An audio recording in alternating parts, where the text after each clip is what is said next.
When Joshua went out to climb the desert mountains to pray, Miriam's house was open to support those hungry for understanding and mercy. That mercy was made known by Joshua and testified to by Miriam.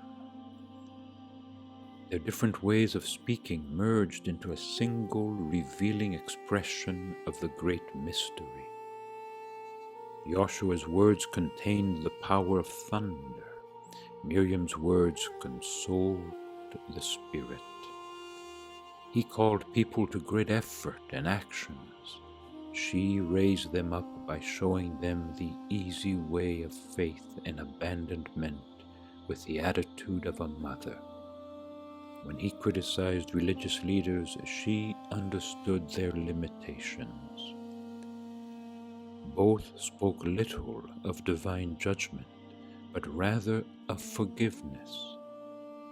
Dying to oneself, to awaken to oneself, was the meaning of the whole process of rebirth.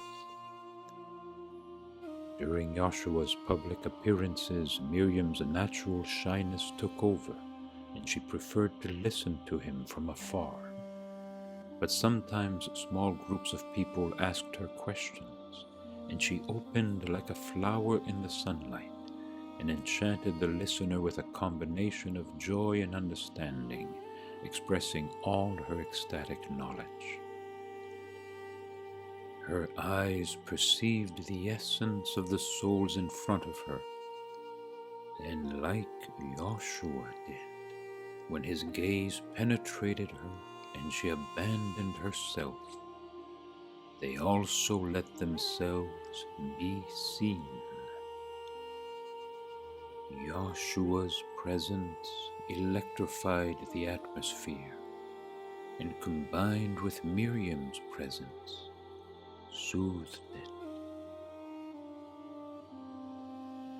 Together they made possible the tangible presence of the divine as never seen before, and this perfect harmony between opposites was the reflection of the truth for the creation of a new being, the new man. What was this new man, this new creation? Was it what Miriam had studied so intensively to find the path to a new kind of enlightenment, which transcended knowledge and was completely rooted in love for the divine? Her yearning for this understanding had caused her much suffering. Of course, she had been blessed with beauty and riches, but none of this satisfied her except for the need to immerse herself completely in God's consciousness. People had acted against her, trying to make her vulnerable in order to possess her or to take advantage of her generosity. She could never be sure that there were no ulterior motives in the attention and affection of those who declared themselves friends and lovers. Very few were really interested in trying to see into the depths of her being and to recognize the origin of another type of beauty, that of the soul. It was this quality of her being that forged such a fascinating combination of soul and body, combined with the characteristics inherited from her ancestors of different ethnicities. In the various expressions of her being, her energy produced a vibration in which there was a tonality that came from a nameless, inexpressible quality.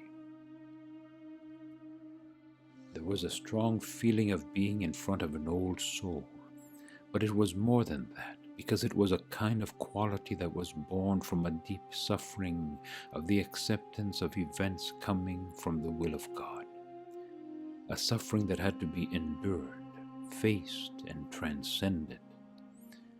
What remained to be understood by those who could were not scars or unhealed wounds, but a new type of knowledge, a power of empathy and compassion known only to those who would walk in the valley of tears, in the shadow of death, accepting the sacrifice of themselves for a greater love, humanity. It was this deepening of the soul that could be felt, even if it was utterly inexpressible. It was this testimony imprinted in her eyes that few perceived, and only the most sensitive read what pains they had seen and overcome. No one could have imagined that Miriam had experienced such inner pain. No one could have imagined that this happy and carefree woman had wept all the tears that her body was able to shed, and all that remained of those tears caused her eyes to burn with great pain. She never spoke of those things, as her private pain could only be shared with God in an unconditional love so great that the past itself was healed from its light, and the knowledge that she was so fully loved, recognizing it in every event. This fusion with God was the salvation of the heart, soul, and body. This was the totality, completion, meaning, and purpose of her existence.